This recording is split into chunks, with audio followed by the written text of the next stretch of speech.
Kirchhoff का प्रथम नियम, इसके अनुसार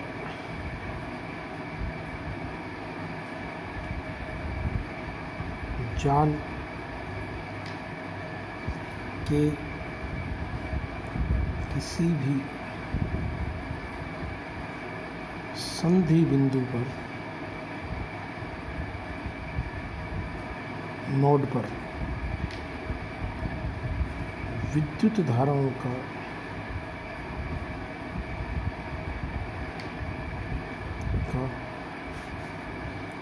बीजगणितीय योग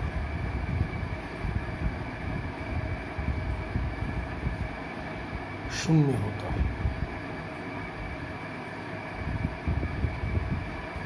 यानी in any network at the node point or junction point, the algebraic sum of electric currents is always zero. Summation of I is equal to zero. यहाँ conventionally संधि पर आने वाली धाराओं को हम धनात्मक मानेंगे एवं संधि से दूर जाने वाली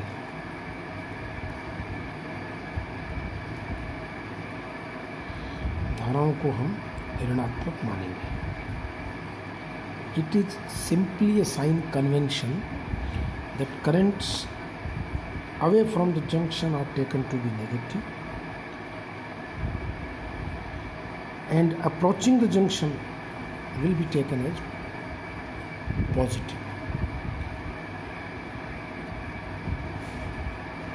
दो प्रश्न पूछे जाते हैं जिसमें इम्पोर्टेंट पॉइंट पहला तो ये है कि ये किस संरक्षण नियम पर आधारित नियम, किस भौतिक राशि के संरक्षण के सिद्धांत पर यह आधारित है नियम। तो प्रिय बच्चों, यह आवेश संरक्षण के सिद्धांत पर आधारित है। आवेश संरक्षण के सिद्धांत, it is based on the conservation of charge principle. एक तो ये बात याद रखनी। दूसरी बात, जो इसका उपयोग क्या है, इसका उपयोग एक तो करंट डिस्ट्रीब्यूशन में उपयोग पहला, जैसे ये एक सिंपल सा सर्किट है, यहाँ 10 एम्पियर करंट और यहाँ 2 एम्पियर, और हमें पूछे आई निकालो। तो देखो, आने वाली धारा इस जंक्शन पे रूल लगाओ, आने वाली धारा 10 प्लस हो गई, ये 2 भी आने वाली है +2, ये दूर जाने वाली है तो -I बराबर 0। तो आई का मान आ जाएगा 12 एम्पियर। कई बच्चे मुझसे पूछते हैं कि सर मैंने गलती से तीनों धाराओं को ही अंदर की तरफ मान लिया, अब क्या करूं?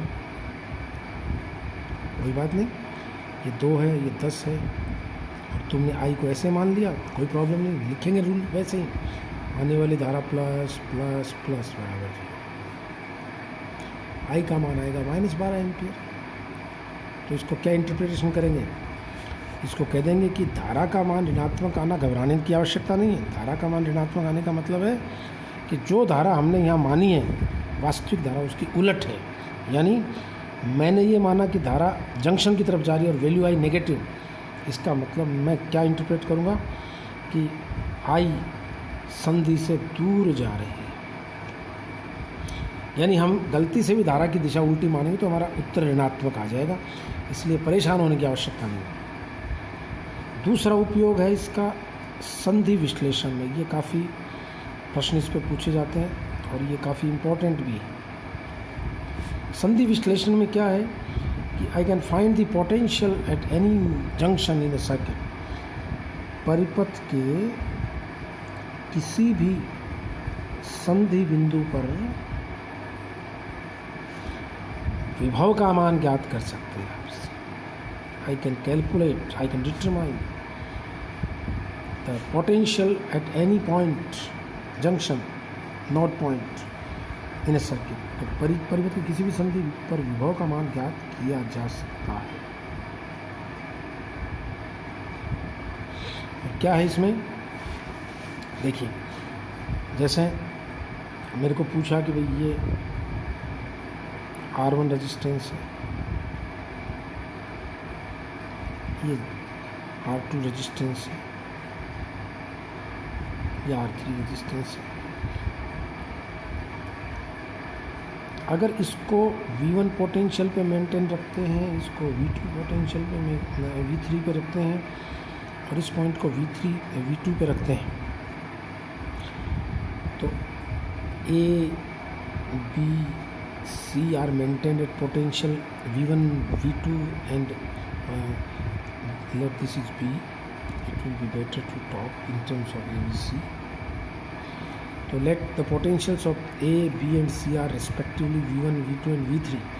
अगर A, B और C के विभव क्रमशः V1, V2 और V3 है, तो find potential of O, यानी O का विभव ज्ञात करो। और ये हम 1 मिनट में कर देंगे, इतना सरल। आप कहेंगे sir let this current is I1, this current is I2, और इसमें देखो करंट को आपकी मर्जी है, किधर भी ले लो, आप कोई बच्चों को रोक नहीं सकता, कोई भी बच्चा डायरेक्शन अपने हिसाब से करे। तो मान लो I1 करंट ये, तो आप क्या लगाओगे, माना O का विभव VO है, ये मान लिया, तो AO में, शाखा AO में क्या मान होगा धारा का, I1 बराबर पोटेंशियल V1 माइनस VO, विभवांतर बटा प्रतिरोध। BO में I2 बराबर V2 minus VO upon R2, और शाखा CO में I3 बराबर V3 minus V0 upon R3। इन तीनों को आप जोड़ दीजिए और किरचॉफ का रूल लगा दो। तो प्रथम नियमानुसार क्या होगा, I1 plus I2 plus I3 is 0, और ये 0 होते ही क्या होगा प्यारे बच्चों, V1 minus VO upon R1 plus V2 upon R2 plus V3 minus V0 by R3 is 0। और 1 सेकेंड में आप थोड़ी सी गणित सॉल्व कर लीजिए, मुझे यकीन है आप कर लेंगे। VO का मान आ जाएगा summation of VI upon RI upon summation of 1 upon RI। ये तरीका है जंक्शन एनालिसिस का। इसके द्वारा आप किसी भी सर्किट में प्रथम नियम का उपयोग करके जंक्शन पे पोटेंशियल निकाल सकते हैं। अब आता है दूसरा नियम, फटाफट करवाता हूँ। देखो आपको द्वितीय नियम, किरचॉफ का द्वितीय नियम क्या है। किरचॉफ का द्वितीय नियम है कि किसी पाश में, यानी ये पाश का नियम है, किसी पाश में विभिन्न अवयवों पर कुल विभव पातों का योग का बीजगणितीय योग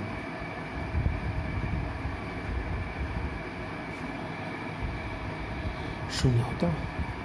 साहब छोटी सी बात है ये भी। The algebraic sum of all potential differences across all is 0। Okay, यानी summation of V plus E plus